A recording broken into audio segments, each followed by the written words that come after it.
Ngayong araw ay pupuntahan natin ang isang isla na minsang nanindigan at pinaglaban ang ating kalayaan. At ito rin ang naging batayan ng pagsuko ng ating bayan laban sa mga mananakop. At ito, ang Corregidor Island, isang isla na mayroong napakalakas na pangdepensa at pangopensa. Pero bakit nga ba natalo ang pinagsamang pwersa ng Amerikano at sundalong Pilipino?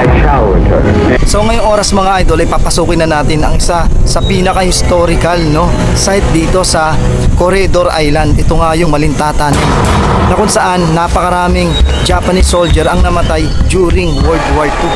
So let's go mga idol.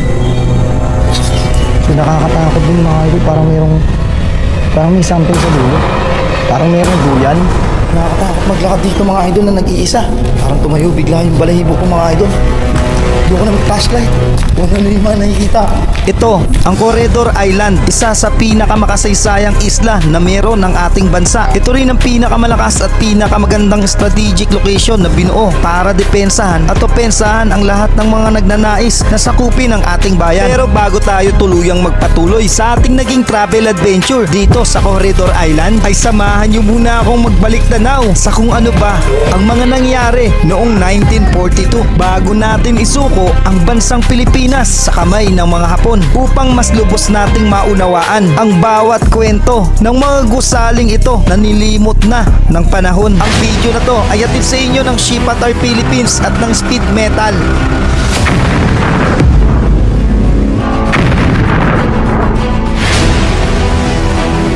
Ang ikalawang digmaan pandaigdig ay isa sa pinakamalaki at napakamadugong labanan na nangyari sa kasaysayan ng mga tao na kung saan nasangkot dito ang lahat ng bansa, maging ang Pilipinas ay hindi rin dito nakaligtas. Tumagal ng 6 na taon ang nasabing digmaan at nagsimula ito ng September 1, 1939 at natapos ng September 2, 1945. Bagamat 1939 nagsimula ang ikalawang digmaan pandaigdig, 1942 na nang naramdaman ng Pilipinas ang bagsik nito nang simulang sakupin tayo ng mga Hapones sa sarili nating teritoryo. December 29, 1941 naganap ang unang pambobomba ng mga Hapones sa ating isla. Tumagal ito ng 2 oras. Nawasak ang mga barracks, iba pang mga gusali at maging ang mga ospital ay hindi nila pinalampas. 3 araw naman makalipas nito. January 1, 1942 ang sumunod na pambobomba. Mula December 1941 hanggang April 1942 ay patuloy ang pambobomba na ginawa ng mga Hapon mula sa Corregidor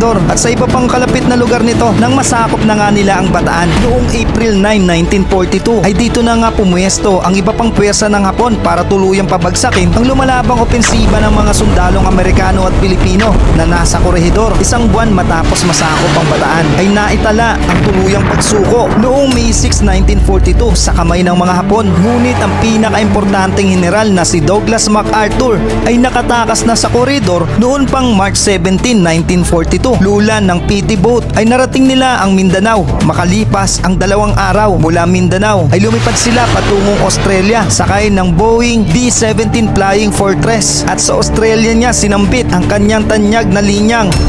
When I landed on your soil, I said to the people of the Philippines whence I came, and I shall return. Makalipas ang 2 taon ay tinupad ni General MacArthur ang kanyang pinangakong binitawan sa bansang Pilipinas. October 20, 1944, bumalik sa Pilipinas si General MacArthur upang labanan ang pwersa ng Hapon at palayain ang mga Pilipino at Amerikano na bihag ng mga ito at tinawag itong Liberation of the Philippines na may codename na Operation Musketeer. Kasabay ng kanyang pagbabalik ay kasama niyang lumapag sa dalampasigan ng Leyte ang bagong presidente ng Pilipinas na si Sergio Osmeña. Nang makalapag si Douglas MacArthur sa Leyte ay nagsagawa ito ng radio broadcast at sinambit ang mga katagang nagbigay lakas at pag-asa sa mga nangihinang mamamayang Pilipino at mga sundalong Amerikano na nooy bihag ng mga Hapones. this is the voice of freedom.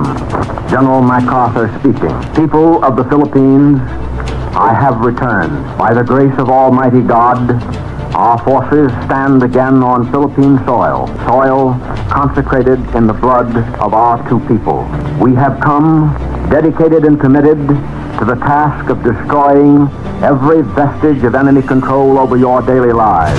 At sa kanyang pagbabalik ay naganap ang pinakamakasaysayang Battle of Leyte Gulf. Ang labanan lang naman na ito ay ang tinuturing na pinakamalaking digmaan na nangyari sa karagatan noong World War II. Ito ay kinabilangan ng may 200,000 sundalo, mahigit 300 barkong pangdigma at kulang-kulang 2,000 eroplano. Ito ay naganap sa mga karagatan ng Leyte, Samar at Luzon sa pinagsamang puwersa ng Australia at Amerika laban sa bansang Japan. Sa lakas nga ng puwersa, nadala ng nooy nagbabalik na si General Douglas MacArthur para tuparin ang sinumpaang pangako at palayain ang Pilipinas na nooy sakop ng mga Hapon. 3 araw mula nang makalapag sila sa Leyte ay nangyari na nga ang Battle of Leyte Gulf. Ang labanan ay nagsimula mula Oktubre 23, 1944 hanggang Oktubre 26, 1944. Sa nangyaring tagumpay dito ay unti-unti na silang umabante hanggang sa mabawi ang buong Luzon at unti-unti nang nakalaya ang ating bansa. September 2, 1945 ay tuluyan ng natuldukan ang ikalawang digmaang pangdaigdig. Sa aming pagpunta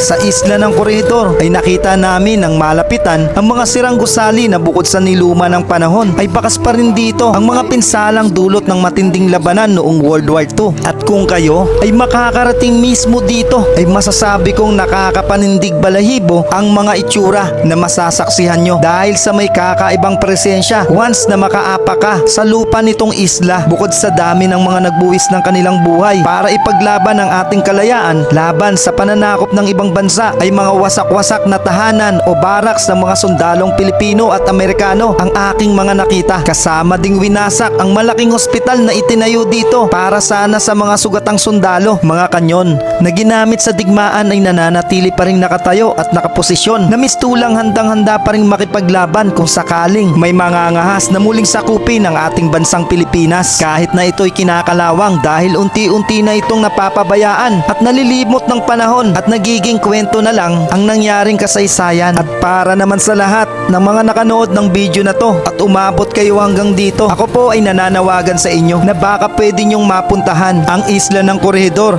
na minsang nanindigan at pinaglaban ang ating bayan para sa tinatamasa natin ngayong kalayaan.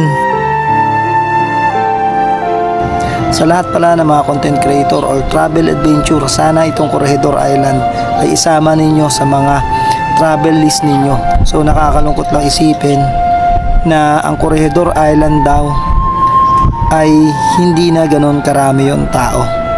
May mga private kasi na nagbi-business dito para sa mga turista na nag-back out na mula daw po after po ng pandemya.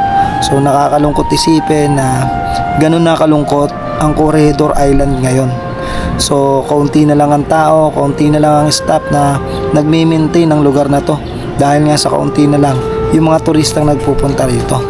So tayo bilang mga travel adventure, ini-encourage ko po yung iba na puntahan to para magbalik buhay yung turista rito. At the same time, abutan pa to ng mga susunod na henerasyon. So lahat po kayo inaanyayahan ko na puntahan to.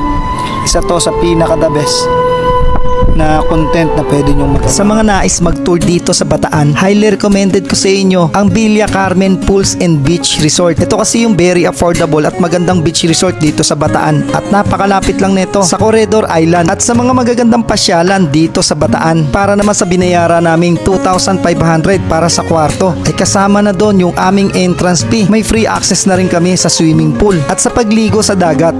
So mga idol, nandito nga tayo sa Villa Carmen. So papasukin natin yung isa sa room dito na nagkakalaga lang 2,500 pesos. So tara, let's go mga idol. So mga idol, dito, ito yung nagkakahalaga lang ng 2,500 pesos. Dito meron ng 2 bed na pwede nating magamit. So dito pwedeng magkasya ang 2 to 4 person. Depende sa inyo. Pero kung 5 person kayo, pwede kayo magpa-additional dito ng isang higaan. Pwede kayo mag-request. Mag-additional lang kayo ng payment. So dito mga idol, meron na rin table na pwede nyo magamit. Tapos meron na rin automatic na initan ng tubig. And then mga idol, dito is air conditioner siya. Ito yung ating aircon dito. And then pwede na rin tayo manood ng kanilang TV rito. Naka-cable na rin yan mga idol. Tapos mayroon na rin ditong wifi. Ito naman yung kanilang CR mga idol. Napakalawak ng room. Sa halagang 2,500, meron sila ditong napakalawak na CR. Napakalaki. Tapos meron ring hot and cold shower mga lods. So the best na, panalong panalo talaga yung pagstay nyo rito sa Villa Carmen mga idol. Dahil bukod sa maganda na, ito pa yung isa talaga sa pinakamura, kaya highly recommended ko.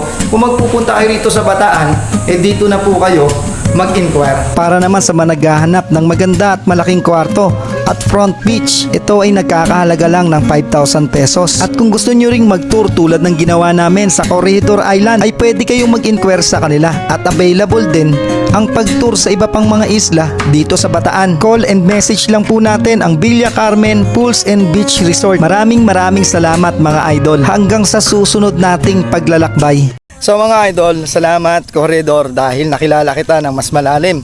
So sa mga nakapanood ng video na to, maraming salamat po sa inyo sa patuloy ninyong pagsuporta sa mga travel adventure na ginagawa natin hanggang sa mga oras na to. Hanggang sa susunod natin na paglalakbay mga idol ay magsama-sama ulit tayo. Thank you, ingat at God bless po sa inyo sa mga mahilig mag-rides. Ingat po palagi. God bless.